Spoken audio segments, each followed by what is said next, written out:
Let me remove this. Hi.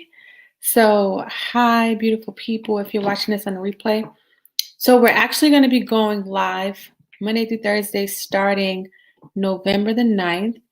I am doing today's podcast live because I just want to get my feet back wet to what this like really feels like. I haven't used this system in a while, so I wanted to use this system where there's like no one else around, just me, and I can still upload it on YouTube because I'm getting a lot of new YouTube subscribers.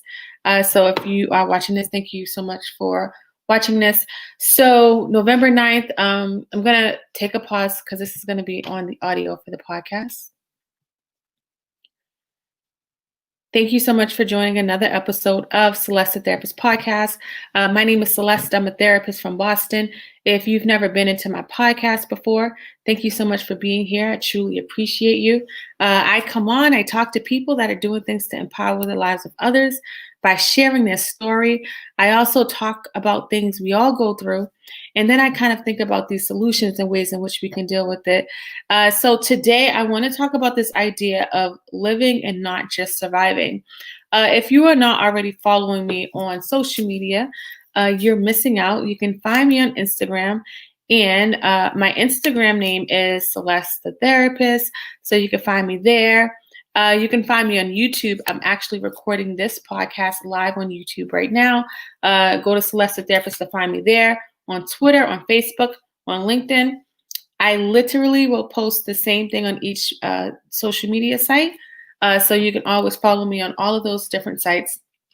Also, I have a cohort starting January 2021 about shifting the way you think through healing your inner child and practicing mindfulness. So that wait list opens up December 15, 2020. Right now, I'm currently in a cohort. There's currently a cohort happening right now, and they will end in December. I am opening up the list December 15th, and it starts January 6th. If you want to learn more about that or join the waitlist so that you can be one of the first people to find out about how it starts or when it starts, go to shiftingthewayyouthink.com. Shiftingthewayyouthink.com. Okay, so living and not just surviving. I want to read you something that I tweeted because it's going to go into what I'm talking about today.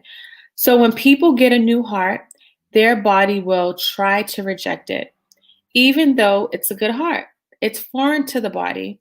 Imagine what happens when you decide to live and not just survive. The positive changes you are making does not feel good, but they are necessary to live life. So when I talk about living and just surviving, this is something I talk about a lot. It feels like it's been a heavy theme in my sessions over the last couple of weeks. When we get up for work, we will set our alarms for work because we need our jobs to pay the bills. We need our jobs to survive life. There are moments where we don't feel like getting up for work, but we do it anyway because survival is what we know best. That's one of the ways that most of us have always lived our life, especially people of color. We are notorious for being in survival mode all the time and not even realizing that that's what's happening. When I think about the pandemic and when I think about all of the race things that are happening, not that they just started happening, I just feel like they're being highlighted now. When I think about all of those things that are happening, I think about how much we are suffering inside and we are not giving it a name and we're not giving it a voice. So I really want you to be mindful of the survival mode that you may find yourself in. What does living look like? What's the difference? If I'm breathing, I'm alive. Absolutely. When I got myself into a place of living mode, it's not that pain stopped. It's not that life said, oh, Celeste, you want to start living your life? I'm not going to allow any more obstacles to happen. I'm just going to allow you to live. The reality is living requires me to be mindful. Living requires me to accept what is, right? And that includes everything that I've come with, all of the baggage, all of the trauma. It's a part of who I am. And if I try to escape my reality, I'm actually causing suffering to last even longer because I'm escaping what is. So when our thoughts go unprocessed, right? When something happens and we don't process our thoughts, what happens is they continue to process, they just do it without our permission. And so when I got that like reality hit over my head, I decided that as painful as processing can be at times, I want to be a part of the process. And when I'm a part of the process, I feel things and I am still and I get more clarity and I start living, right? I start seeing the sun for what it is. Even in the midst of chaos, I'm smelling roses. I'm able to make decisions that are not controlled by my emotions. They're not impulsive. And if you are wanting to work on living and not just surviving, it's going to require you to do some things you've never done before. It's going to require you to be intentional about trying to implement healthy routines in your life. So, as I started off reading a tweet that I did around, the heart will be rejected, even if it's a good heart being put into your body because your body needs it, it's a foreign object.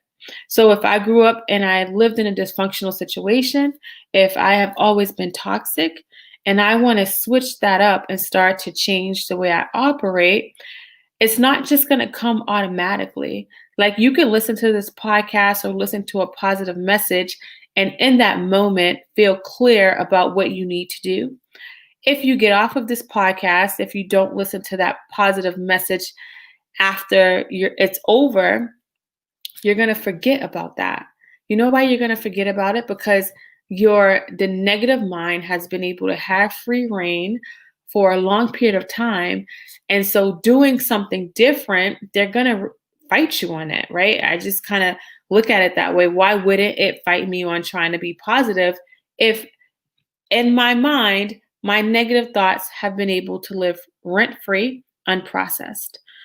So, if you want to start working on how do I work on living and not just surviving, you got to start with mindfulness. You got to start with accepting what is. And the thing about accepting what is doesn't mean that you agree or you're content with where you are in life, but you got to face the reality in where you are, and then you can create a plan to do better. There's something powerful about creating a plan. Even though that plan may take some time, you're actually utilizing action steps that will remind you that even though you're not where you are, you're working on getting to where you need to be. And so if you're struggling with some type of anxiety around things that need to happen, not doing anything is not going to make the anxiety better. I completely understand that starting the process can feel very anxious, anxiety provoking. It feels like it makes it worse, like starting the process. So I'm just not going to do anything. The reality is that when you start the process, it will be hard, but that's your remedy to dealing with the anxiety. I believe that my mind and body knows what I'm capable of. And because I'm not living to my highest potential, what's going to end up happening is that it's going to be upset and it's going to make you stay in an uncomfortable space. And that just doesn't feel good. So really think about how can I be intentional about living my life? Like, what am I doing today to live and not just survive? And if you think you can't do it, you've been surviving thus far. How old are you right now? So think about how old you are. I'll be 38 next month.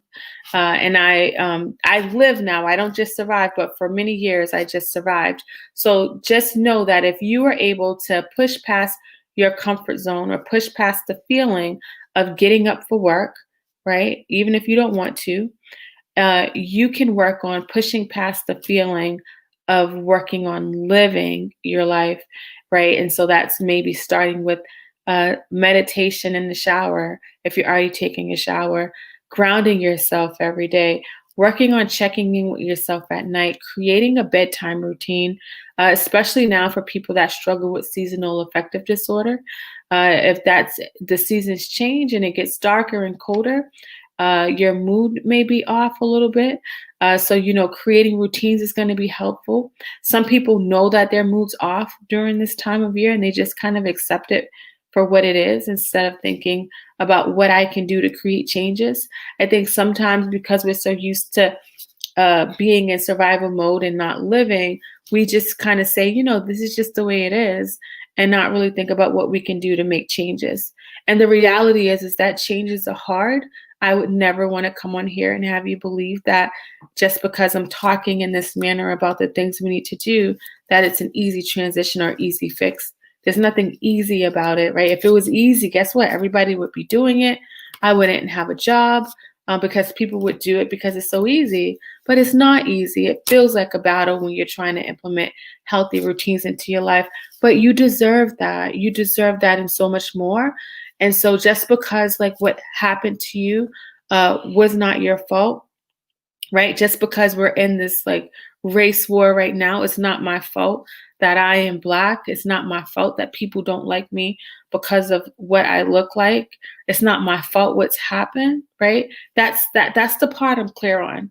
But I'm not going to let those circumstances dictate how I feel. And I'm going to remind myself that it's my responsibility to make sure I'm okay. Nobody else's responsibility. No one's going to come save me. No one's going to help me create my joy in the middle of chaos. I have to do that. And so doing that requires me doing things, waking up in the morning to like go on a walk or a hike doesn't feel good. I don't like waking up in the morning. I have a dialogue with myself in the morning and I'll say like, Celeste, you really want to get up? I'm like, I don't want to get up, Celeste. All right. But if you don't get up, you ain't going to catch this sun. And you know what happens when you start moving, you start feeling good. Right. So I'm having this dialogue and it's a battle. Most times I win the battle. Sometimes, the sleep wins, right? And I do it again the next day. I have grace on myself, but you have to work on starting. That's my challenge for you, to work on starting living and not just surviving. I hope this was helpful. I hope this makes sense. If anything I ever say resonates for you, understand that you have the power to create changes. But guess what? You have to have faith to believe in yourself. So don't forget to subscribe to me on YouTube, Facebook, or Periscope, because that's where you will find me live Monday through Thursday, 8 p.m. Eastern Standard Time. I have some amazing guests lined up for you. I'm so excited about this season, and I'm excited that, even though I haven't been going live over the summer, I still get a lot of messages. People are still looking at the content and finding peace in the content and finding clarity in the content. So I'm just beyond grateful to everybody that supports me, that shares my content, that has reached out to me and told me how much my content has helped them over the last few months getting through this pandemic. That's been my vision. That's been my goal. I'm just grateful that you all took time out to give me an opportunity to do this. And, for my day ones, y'all that have been following me forever since before this podcast, I'm beyond grateful and appreciate you so much. So until next time, I will talk to you later.